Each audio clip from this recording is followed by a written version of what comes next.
Real particle and imaginary particle. Do in nature में हम बात कर रहे हैं, तो सबसे पहले बात हमको करना है, समझना है कि रियल पार्टिकल और इमेजिनरी पार्टिकल क्या होता है। पार्टिकल अगर बोला जाए कि नेचर में कितना तरह का है, तो क्या बोलेंगे?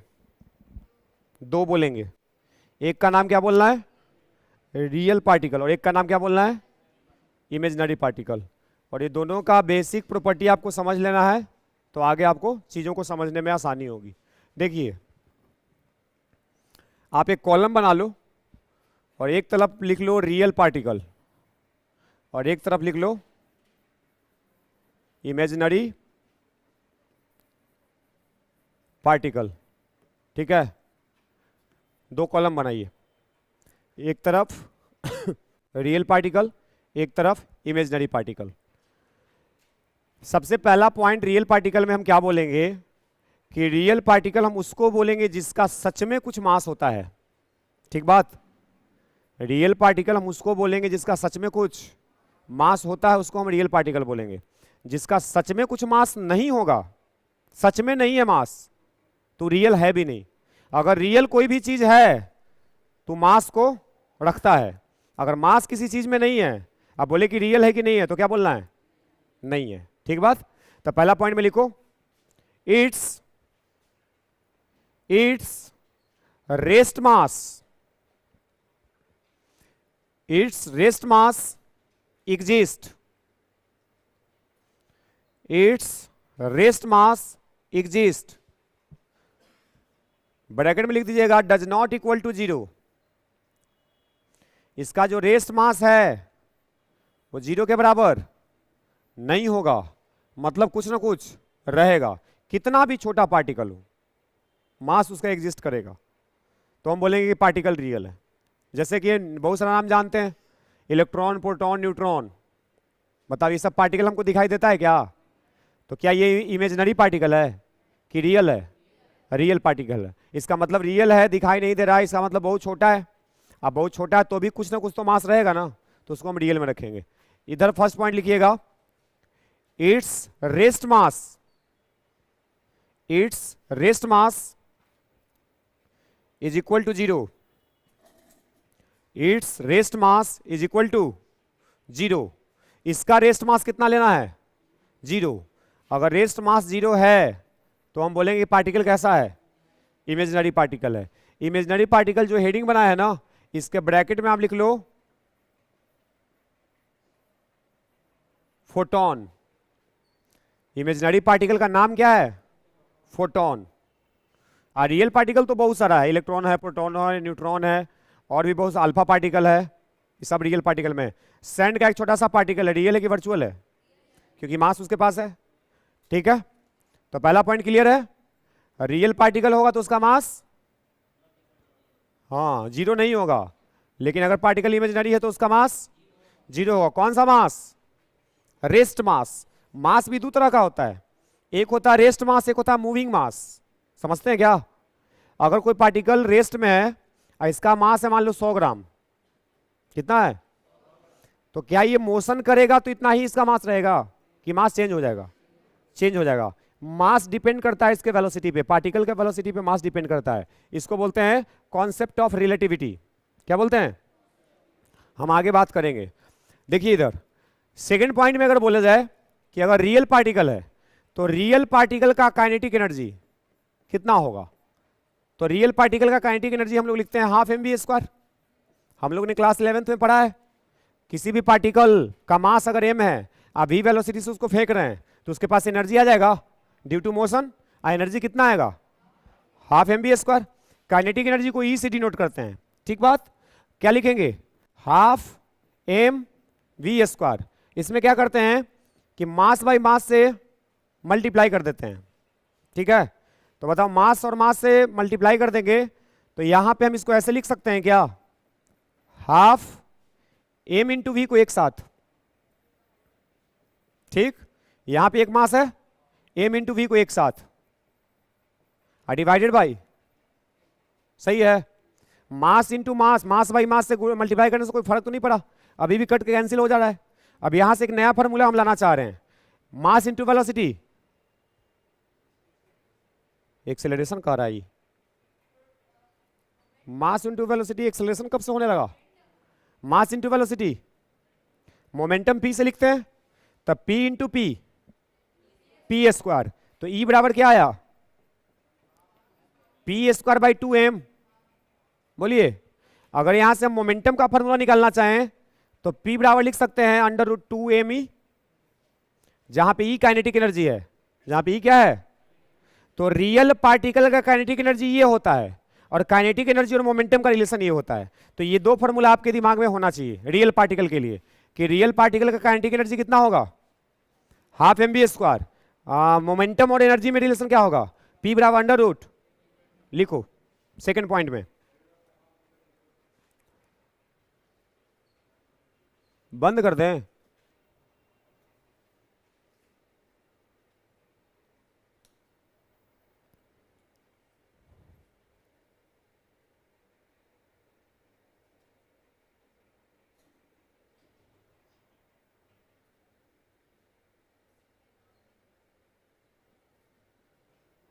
लिखिए जल्दी से।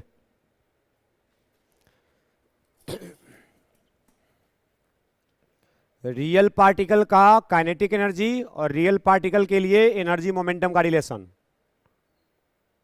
तो 3 को पॉइंट क्लियर हुआ रियल पार्टिकल में। रियल पार्टिकल हम उसको बोलेंगे जिसका रेस्ट मास होगा, रेस्ट मास होगा, एग्जिस्ट करेगा, रेस्ट मास एग्जिस्ट, जिसका रेस्ट मास एग्जिस्ट हो करता है, सही में होता है, उसको हम रियल पार्टिकल बोलेंगे। जिसका रेस्ट मास 0 होता है उसको क्या बोलते हैं? रियल पार्टिकल का काइनेटिक एनर्जी का फॉर्मूला हाफ mv², एनर्जी और मोमेंटम का फॉर्मूला तो P बराबर √2m। ये सबको दिमाग में रटना है, फॉर्मूला है ना, तो कहां से आया वो तो दिख रहा है सामने, अभी नहीं आया, लेकिन तुमको याद रखना है कहां से आया, तुमको डायरेक्ट फॉर्मूला याद रखना है।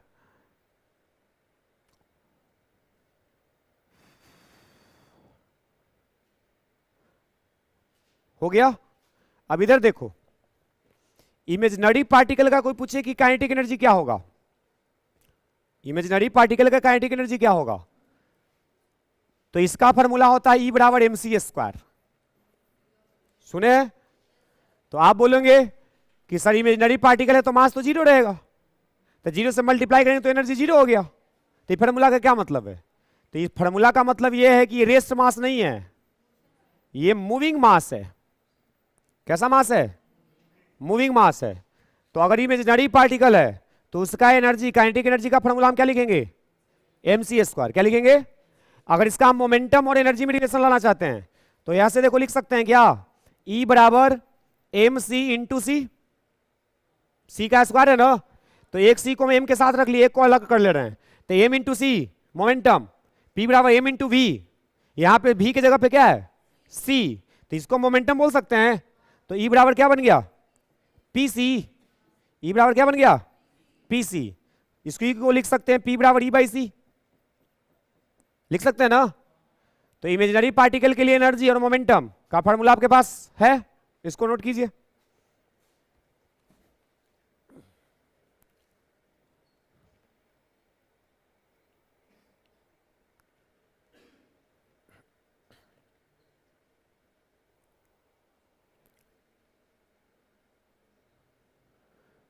एकदम टू द पॉइंट बात कर रहे हैं, टू द पॉइंट आपके दिमाग में कॉन्सेप्ट डाल रहे हैं, जो डाला जा रहा है उसको आपको ध्यान में रख लेना है, सब सवाल बन जाएगा।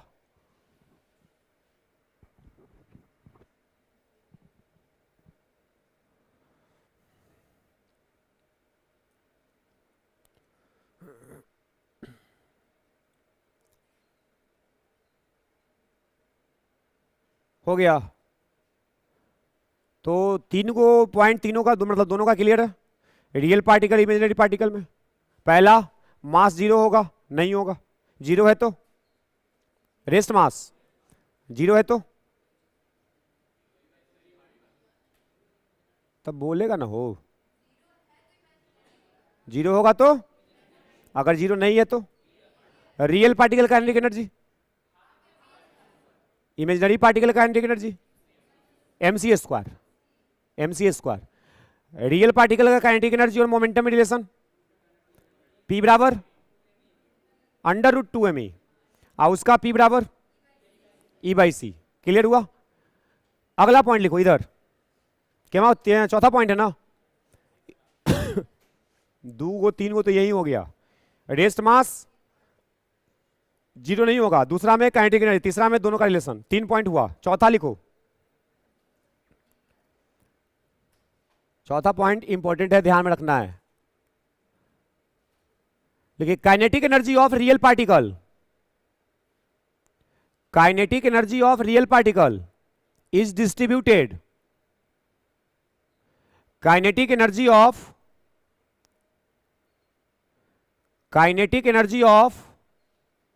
Real particle is distributed in fraction, kinetic energy of real particle is distributed in fraction. मतलब क्या हुआ? अगर पार्टिकल रियल है तो उसका जो भी काइनेटिक एनर्जी होगा उसको हम फ्रैक्शन में बांट सकते हैं। इसका मतलब हुआ कि उसको पार्ट में डिवाइड कर सकते हैं। जैसे कोई पार्टिकल है, उसके पास 10 जूल का काइनेटिक एनर्जी है, ठीक है? अगर उसका एनर्जी आपको चाहिए तो 1 से लेके 10 तक, या 0 से लेके 10 तक बोलिए, 10 जूल का एनर्जी है, तो 0 से लेके 10 तक के बीच में जितना एनर्जी आपको चाहिए आप उसका ले सकते हैं। समझ में आ रहा बात? इसको एग्जाम्पल से समझो कि कोई आदमी दौड़ रहा है, ठीक है? और दौड़ते हुए किसी से टकरा जाता है। जब दौड़ रहा था तो उसके पास कौन सा एनर्जी था? काइनेटिक एनर्जी था। और जब उससे किसी से कोलाइड कर गया, टकरा गया, तो बताओ क्या उसका स्पीड वही रहेगा जितना स्पीड से दौड़ रहा था कि घट जाएगा? अगर उसका स्पीड घट गया है तो ऑब्वियस बात है कि काइनेटिक एनर्जी भी घटेगा, क्योंकि काइनेटिक एनर्जी बराबर हाफ mv² है। अगर वेलोसिटी घटेगा तो एनर्जी भी। तो क्या एनर्जी घट के अचानक से 0 हो जाता है कि अभी भी वो मोशन में रहता है? मोशन में रहता है। तो काइनेटिक एनर्जी वो अपना ट्रांसफर किया है, लेकिन क्या पूरा पूरा कर दिया कि पार्ट में किया? तो रियल पार्टिकल का ये प्रॉपर्टी है कि रियल पार्टिकल कभी भी अगर अपना काइनेटिक एनर्जी को बांटता है तो फ्रैक्शन में बांट सकता है। चाहेगा तो पूरा दे देगा, टकराया रुक गया तो काइनेटिक एनर्जी फुल ट्रांसफर हुआ, तो ये भी पॉसिबल है। अगर पूरा नहीं देना चाहता है, कुछ पार्ट देना चाहता है, तो वो भी पॉसिबल है। ठीक? तो काइनेटिक एनर्जी, अपना काइनेटिक एनर्जी रियल पार्टिकल का फ्रैक्शन में हम बांट सकते हैं, जितना मन है उतना हम ले सकते हैं, कोई दिक्कत नहीं है। लेकिन ये वाला कॉन्सेप्ट उसके लिए अप्लाई नहीं होगा। लिखो उधर इमेजिनरी पार्टिकल में, लिखिए kinetic energy of kinetic energy of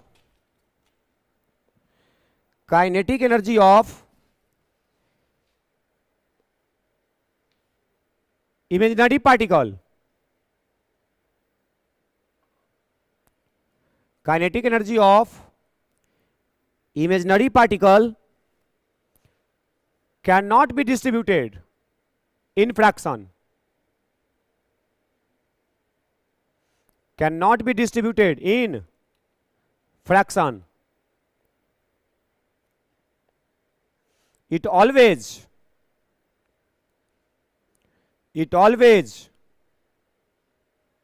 transfer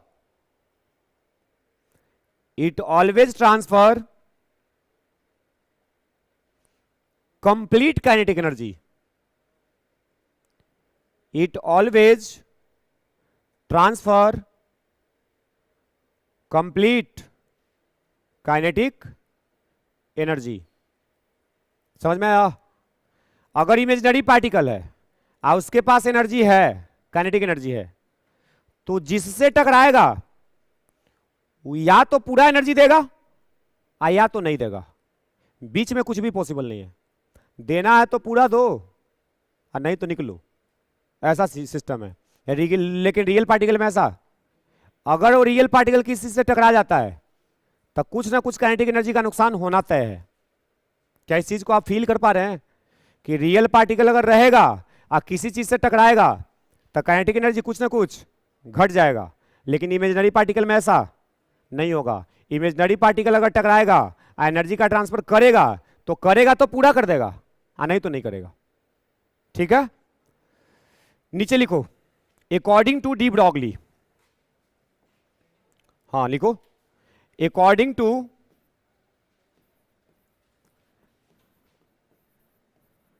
de Broglie. देखो इमेजिनरी पार्टिकल के लिए हम बात कर रहे हैं, दो को फॉर्मूला बताया गया। पहला बताया गया E इक्वल टू mc²। ये जो इमेजिनरी पार्टिकल का एनर्जी जो हम निकाल रहे हैं, ये पार्टिकल नेचर का है। ये किसका है? पार्टिकल नेचर का। और E बराबर एक फॉर्मूला बताया गया hc/λ। क्या बताया गया?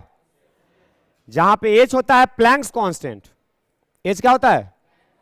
तो E बराबर hc/λ में जो एनर्जी आ रहा है, ये भी फोटोन का ही एनर्जी है, ये भी पार्टिकल का ही एनर्जी है, लेकिन वेव फॉर्म में। यहां पे लैम्डा आ रहा है, लैम्डा वेवलेंथ होता है, तो ये दोनों एनर्जी सेम है, लेकिन एक किसके लिए डिफाइन किया गया और एक किसके लिए डिफाइन किया गया? वेव के लिए। ठीक है, एक्सपेरिमेंट के बेसिस पे ये सब बात बोला जा रहा है। ठीक है, तो एनर्जी ऑफ पार्टिकल, कौन सा पार्टिकल? रियल की इमेजिनरी? इमेजिनरी पार्टिकल जो लाइट में होता है। किस में होता है? तो लाइट में होता है, उसको फोटोन बोलते हैं ना। तो फोटोन का एनर्जी का दो फॉर्मूला है, एक है E इक्वल टू और एक है E बराबर hc/। अब दोनों एक ही पार्टिकल का एनर्जी है, एक वेव नेचर के लिए और एक, तो बता दोनों का एनर्जी अलग अलग होगा कि सेम होगा? सेम होगा। और दोनों एक ही चीज का एनर्जी है, तो दोनों का वैल्यू अलग अलग होगा कि सेम होगा? सेम होगा। तो अगर ये दोनों इक्वेशन से बात करें तो क्या हम लिख सकते हैं mc² equal to hc/λ? C से C कैंसल हो जाएगा, क्या बचेगा? mc into h/λ। m into C को P बोलते हैं, तो P बराबर क्या आया? h/। इस चैप्टर का सबसे मेन फॉर्मूला यही है, P बराबर h/λ। या इसी को क्या बोल सकते हैं? Lambda equal to h/p। इसी को क्या बोल सकते हैं? Lambda equal to h/। तो दोनों एक ही चीज लिखा हुआ है, तो आपको ये दिमाग से निकलना नहीं चाहिए। डुअल नेचर में सबसे इंपॉर्टेंट कोई फॉर्मूला है तो लैम्डा बराबर h/p है। इसी पे चैप्टर चलते रहेगा, बहुत सारा फॉर्मूला यहीं से डिराइव होने वाला है। क्लियर बात है? ये फॉर्मूला लाया किसके लिए गया? पार्टिकल और वेव दोनों में से लाया गया ना। ये पार्टिकल और वेव किसके लिए एक्सपेरिमेंट में चल रहा है? लाइट के लिए। तो ये इमेजिनरी के लिए है कि रियल के लिए है? तो ये जो डाटा हमारे पास आ रहा है लैम्डा बराबर h/p, हम इसको किसके लिए प्रूफ किए हैं? फोटोन के लिए। किसके लिए प्रूफ किए हैं? ये डी ब्रॉगली ऐसा काम कर रहा था, तो ये फॉर्मूला लाया था किसके लिए? लेकिन जब ये फॉर्मूला को रियल पार्टिकल पे अप्लाई करके देखा गया तो यहां से प्रूफ हुआ कि ये फॉर्मूला डायरेक्टली रियल पार्टिकल पे भी अप्लाई है। यही हमारे लिए क्या था? चमत्कार था कि काम हुआ इमेजिनरी मान के, अब लागू हुआ रियल पार्टिकल पे। समझ रहे हो बात को? तो इसको लिखो तो